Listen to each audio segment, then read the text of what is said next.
Hi everyone, welcome back to the channel. Today I'm talking through another one of my custom builds, and it is this. Now this is a Tokyo Marui Saiga 12k.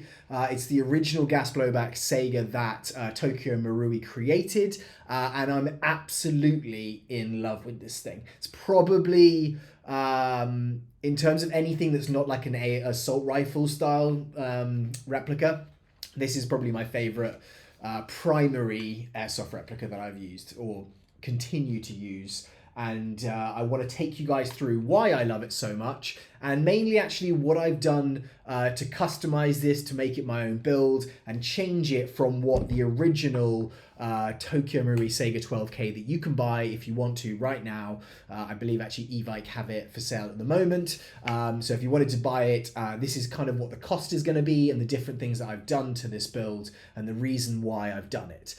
So this actually, when I bought it, was very, very difficult to get hold of. So I actually had to pay quite a bit extra to get this sent over to the US when no US retailers had it. So I think this was probably batch 1 or batch 2.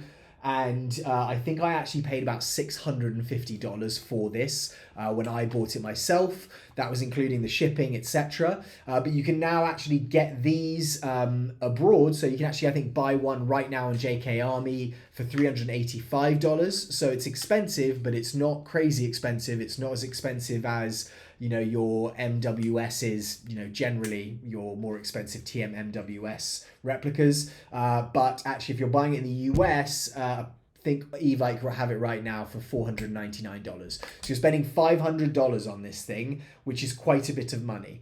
And I think it's worth it. But obviously, you know, it's a bit of a side piece. You can use it as a primary, but it's really only super effective in certain environments.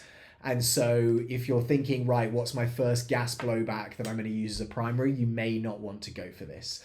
But $385 does not include the shipping. So what I would say is, if it was me doing it again, you're going to have to buy quite a few of these, which are the Saiga 12 magazines. These hold 45 rounds and they cost about $40. Now they're kind of polymer, they're big, they're clunky, but if you're going to do the shipping costs anyway, I think you'll pay less for them, and they're a lot easier to get hold of if you're ordering them from Hong Kong or somewhere like that. So I would maybe do a bulk order, you know, bite the bullet, just say, look, I'm gonna just pay less for the actual replica, but I'm probably gonna get more magazines, a bit of a deal on the magazines, and the shipping is going to be really, really expensive.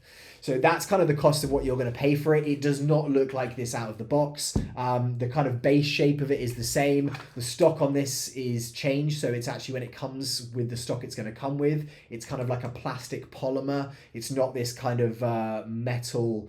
It does fold, but it's not this metal style that I've got on here. This is the same stock. The body generally is the same, does not have a rail or a sight on it. It does have a different handguard. It's not this M-LOK style handguard, and it obviously doesn't have a tracer or a flashlight. But it's very usable. It's very, very cool when you get it. So if you're thinking, should I spend the money and get it? Would you recommend it? 100%. I would go for it in a heartbeat. I've actually also got, which I did in another video, if you haven't watched, go and have a look at it. This is the other version they do, which is the SBS. Shorter in terms of size. I'll give you guys some more comparisons on this. Much shorter in terms of size. And this one actually goes full auto. But actually, if I was choosing out of the two of them, I would choose my 12k, just as a kind of point there. Other thing is that that's not stock either. Oh, one big change is the barrel length. So this barrel probably comes out to here normally. I've changed that. And so if you're thinking, if I'm going to buy a stock, you can go and look at other videos. You know, you don't need to be listening to how I'm describing this, but it does not look like this when you get it. So what I've done to this, let me tell you quickly the reason I love it. The recoil on this is insane. It's so heavy when it hits you. I absolutely love it. It also fires 3 BBs at a time. This holds 45 rounds, so you're actually only getting 15 trigger pulls, all semi-auto, and actually I don't find that I'm dumping mags with it at all. It can really go for a very, very long time. These mags can probably hold around 3 cycles of BBs, so 3 sets of 45 before you're out of gas. Holds a lot of gas in it. It's actually got this little indicator back here as well. You can open it up and it's going to give you an idea of the temperature. So right now it's around 20 degrees. Obviously, as you're using it, this is going to get colder, and so it's not going to perform quite as well. But this, in terms of performance as a shotgun, is amazing. Whenever I've used it, especially you can use it outside and at range, and the actual grouping of the BBs, the 3 that are coming out, is really solid. So it is usable at range for sure, which I think a lot of shotguns are not. So I've used it outside, and when I have used it outside, the 2 things which you can get for this, which I would say if you're wanting to use it against AEG players more and at longer ranges, you can get a drum mag for this. So it's like an adapter with a drum mag on it. It obviously shakes a bit, but it's a gas drum mag, and that can hold, I think, about 200, 300 rounds. And then the other thing that you can do is you can get an HPA adapter. So I have an HPA adapter which runs to a tank in my back, and I actually have those little mini EPM1 mags that stick out. So they are kind of AR style mags, but they don't look that strange. And obviously those are like 150 per mag. So you're taking this, firing 45 out of that, to you can carry 3 or 6 of those little EPM mags. Those are like 150 a pop, and then you've got a gas tank in the back which isn't cooling down the system, and it's just got an unbelievable amount of gas to put through it. So it's usable as a outdoor gun for sure. This I've actually used more indoors, and I would say, I said it actually in the video with the SBS, is you feel a little bit cruel when you use it. It's not firing hot, it's not a high FPS gun, it's probably firing around 325, 350.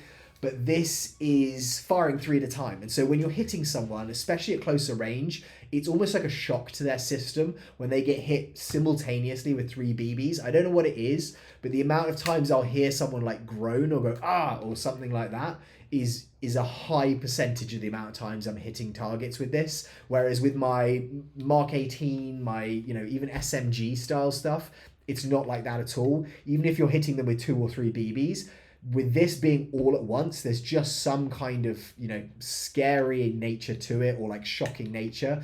And the other thing is, if I'm near other P players, how loud this is and the recoil, it does actually scare people. And I've played against a player with this before, and they've actually just, and I've got scared coming up against it. Even though I've got one, I know what it can do. I've been like, I really don't want to get shot by that guy.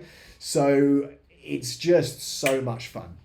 What I've done to this one is a few major kind of exterior changes, a couple of interior, but if YouTube's watching, if everyone's watching, this is not a real shotgun. This is an airsoft replica. It's a toy. It fires little plastic BBs. So please don't demonetize. I'm not going to open the actual internals of this, because YouTube, when I've done that before to show you the upgrades I've done inside, they have demonetized the video. And so I will just talk through what I've done. I'm not actually going to open it up and show you guys what that looks like, but I'll try and do some shorts on that, or if you're asking in the comments, I'll send you a link to what that product is that I've put in there, or if there's an install video so you can see what I've done. I will also down below in the description put a list of the parts and all of the costs that I will discuss, but if you guys are wanting that for reference, you want to do something similar, they're all down there.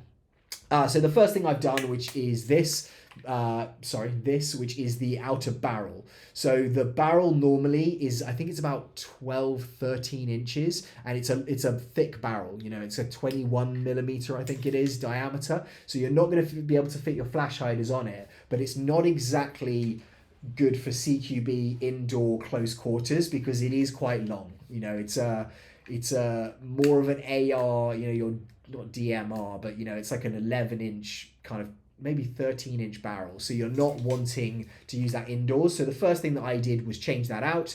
Laylax make a outer barrel, and what it does is it comes down to the length of where the inner barrels are. There's 3 inner barrels in there, no hop up, so you don't have to kind of mess around with that, and the barrel being that long doesn't really add anything. So bringing it just above the level of where the inner barrels are is fantastic, and I think that's about 10 inches is kind of from the top of my head. Don't Don't quote me on that, but 10 inches is the outer barrel I put on this. That comes in at a cost of $78. It's a very quick thing to do, and actually it means that you're taking your replica and making it shorter. So if that's of value to you, I think it's worth doing the $78 to do that. Other thing I've done is this, which is the handrail, the front handguard. This is kind of cut out. The one it comes with is a polymer, and it's just a kind of, you know, basic grip. It would look like it would on a real Saiga 12K. This obviously has M-LOK, which means I've been able to attach things to it.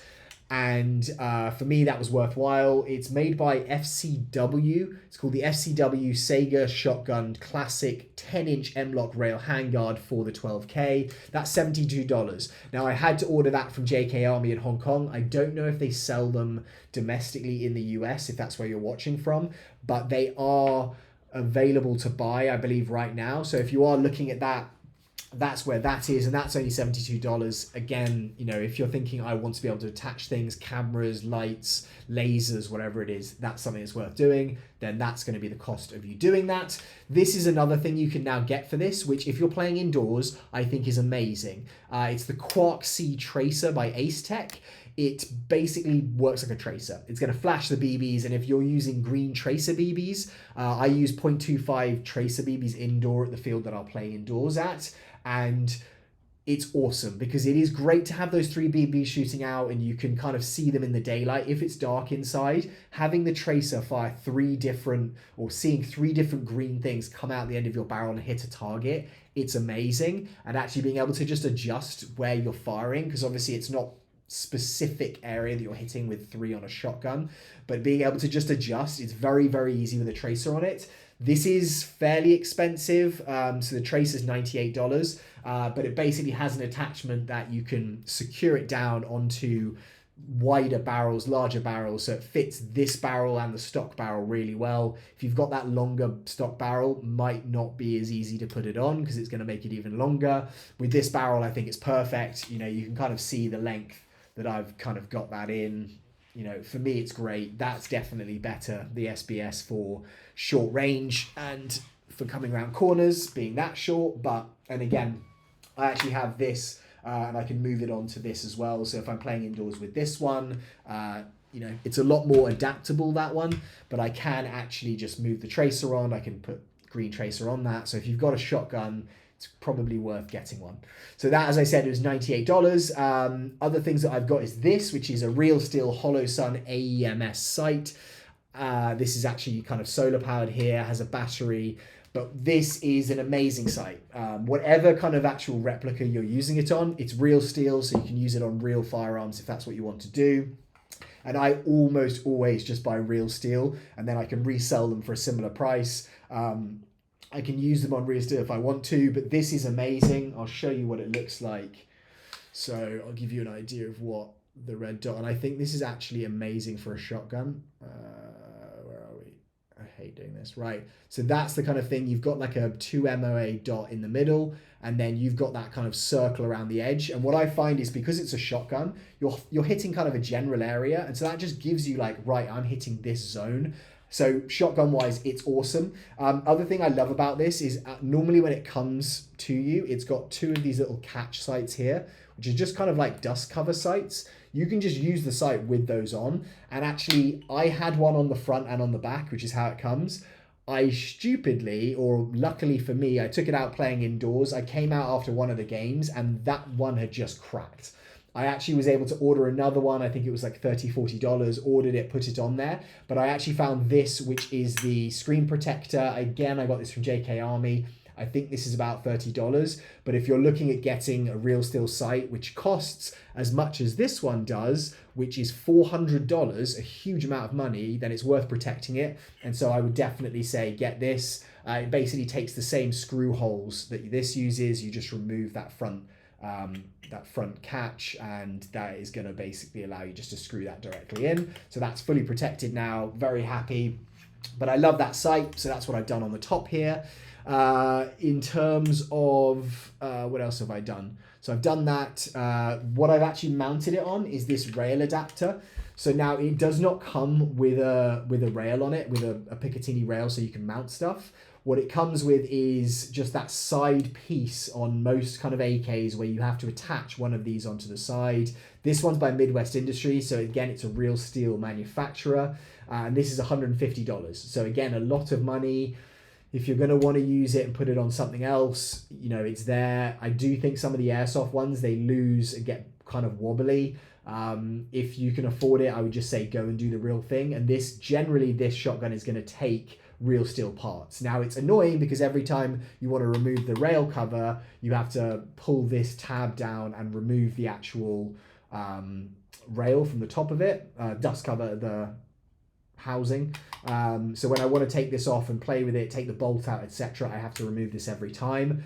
But I like it as opposed to getting like a full top cover with a rail attached, which is going to be more wobbly. This thing is solid, it's in place there, and it's not going to move, which means it's going to hold zero.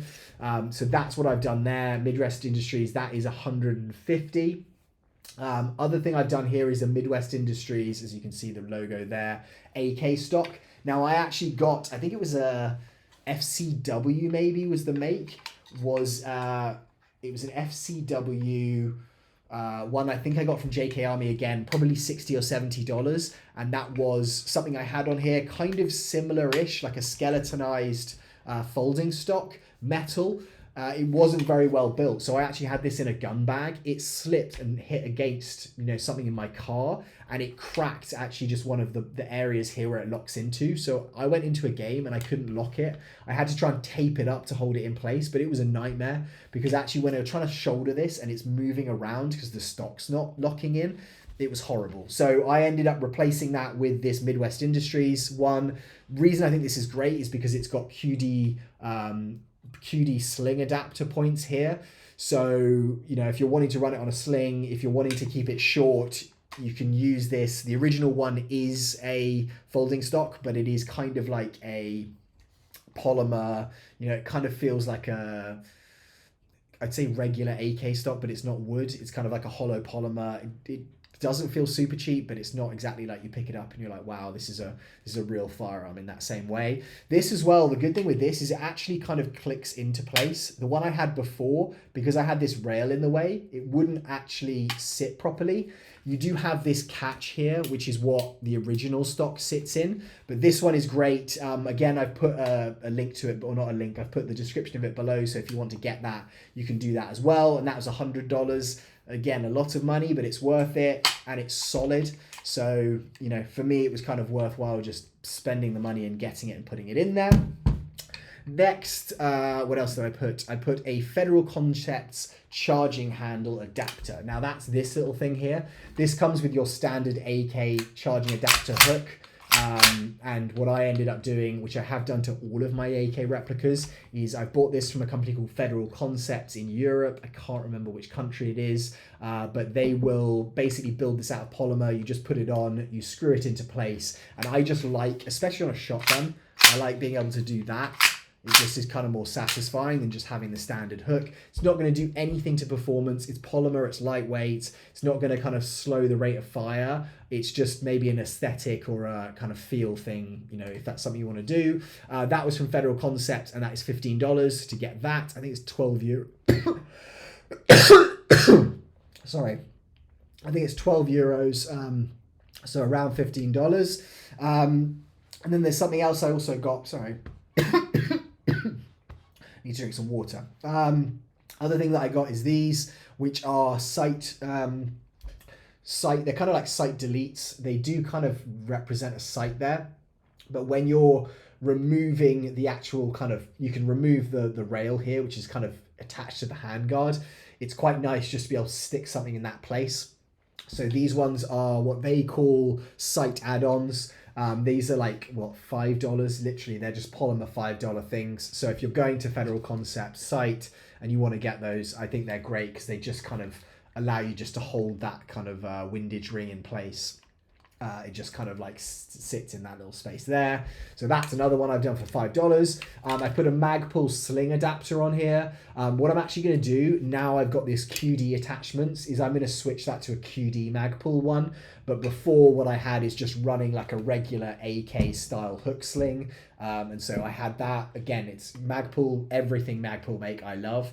So that's a great addition just to put onto the rail. If you don't have this rail changed to M-LOK and you have the stock one, it's a lot more difficult to be using a sling with it. It does have kind of like one of those built-in little sling points here, but I don't like kind of where that is.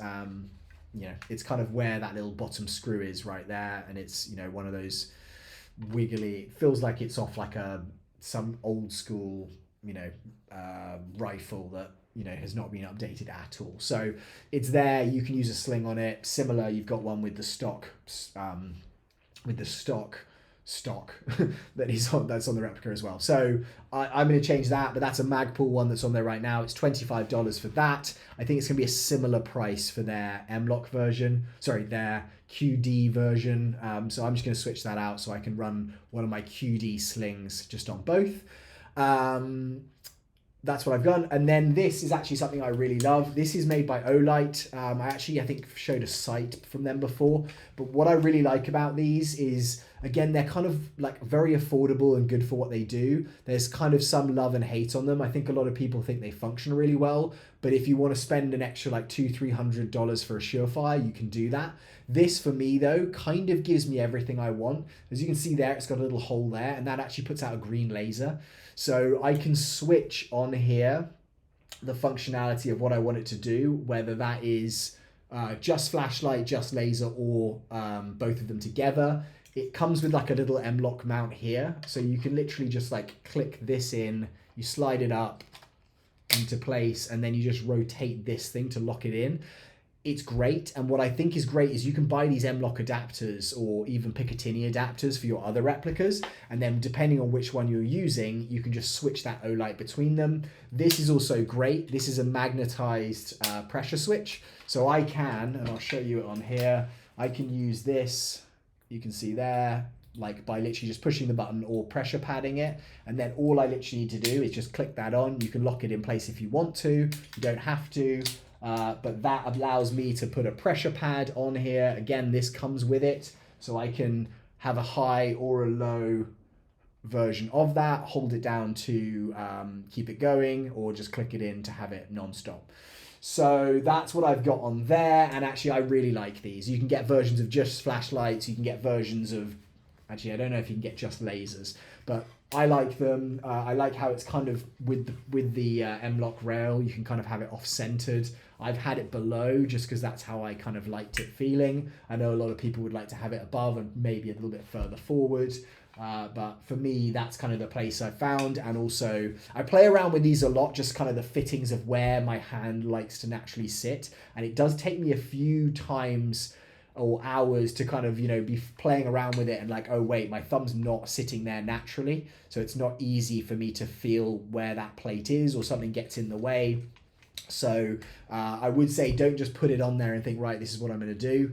I definitely tinker with and play with the locations of my stuff a lot, and I think that really, when you're playing, just makes everything more natural, a lot easier to do. Also, this I found, I think it was on like Etsy or something, TSW. I think it's a small manufacturer, maybe a single guy who just 3D prints stuff, but that is an M-LOK mount that keeps this pressure switch onto M-LOK.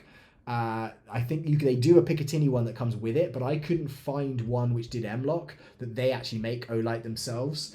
This is an Odin GL M is the version of that, and this is actually $210. So it's expensive, but compared to the functionality and what you're getting from it, you can spend a lot more money and get something that doesn't work as well. I think it's 1,000 lumen, so it's a bright one, this one for sure. So yeah, so I found that. I thought that was really good. Normally I would just be fine with a Picatinny because I'd have it on the top rail, but this doesn't have a Picatinny top rail because of this gas tube. So I couldn't really do that. I didn't want to stick an M-LOK to Picatinny adapter and then put that on because it stuck out too far. So for me, this was great. I'll see if I can find a link to that, but the actual thing is TSW, and it's basically a Olight pressure switch mount for M-LOK. So I put that on there as well. That's probably everything I've done on the exterior of this. Now that's a lot, so sorry if I've just kind of like ranted on and waffled on. I'm trying to make these videos a bit shorter for you.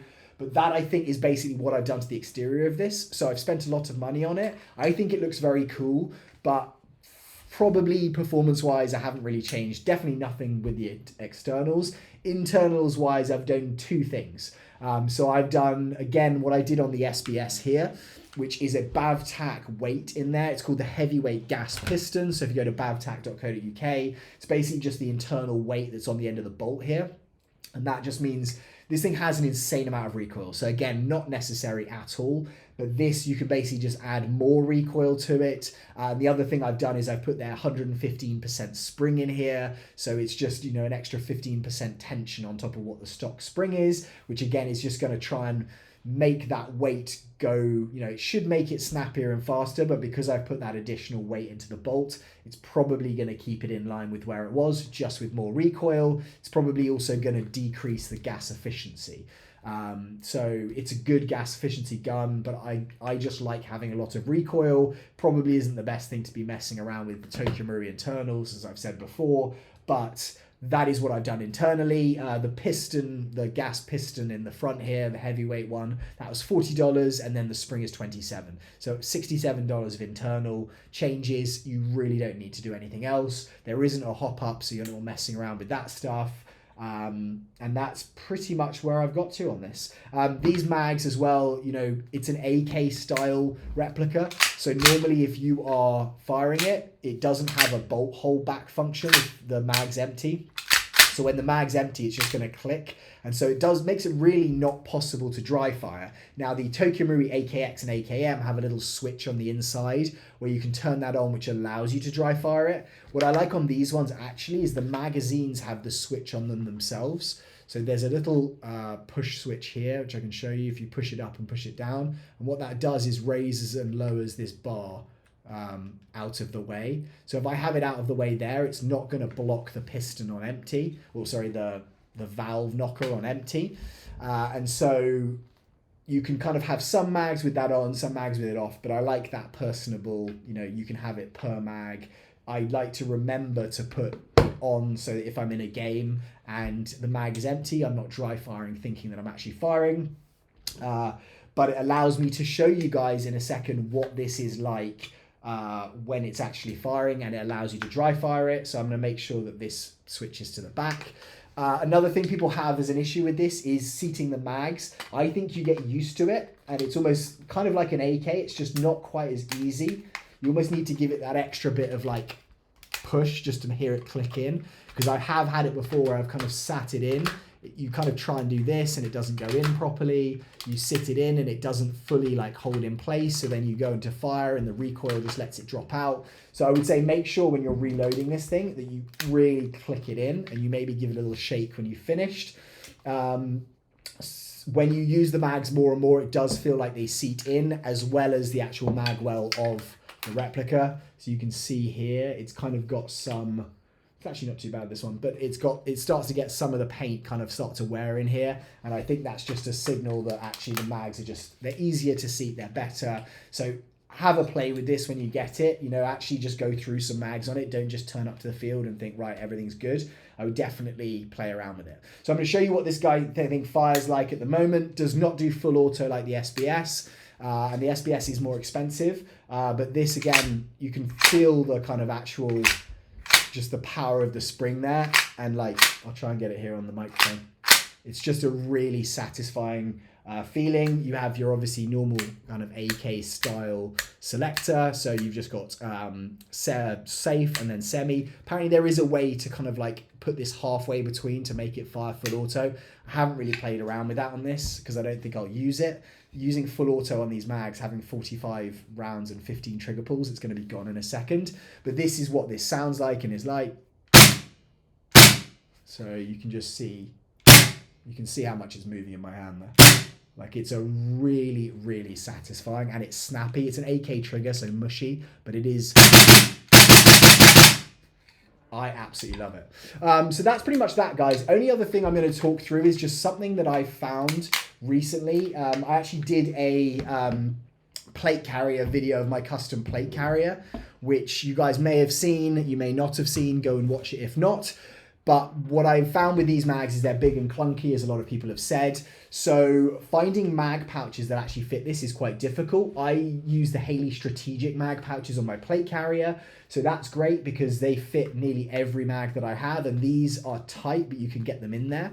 But I actually have I found a new retailer, well, not a new retailer, a retailer I've discovered who builds some awesome chest rigs and placards. Now you could take this placard and you could put it on a plate carrier, but what I really like is that they do this, which is their M110A1 style size of mag placard, or actual magazine pouches.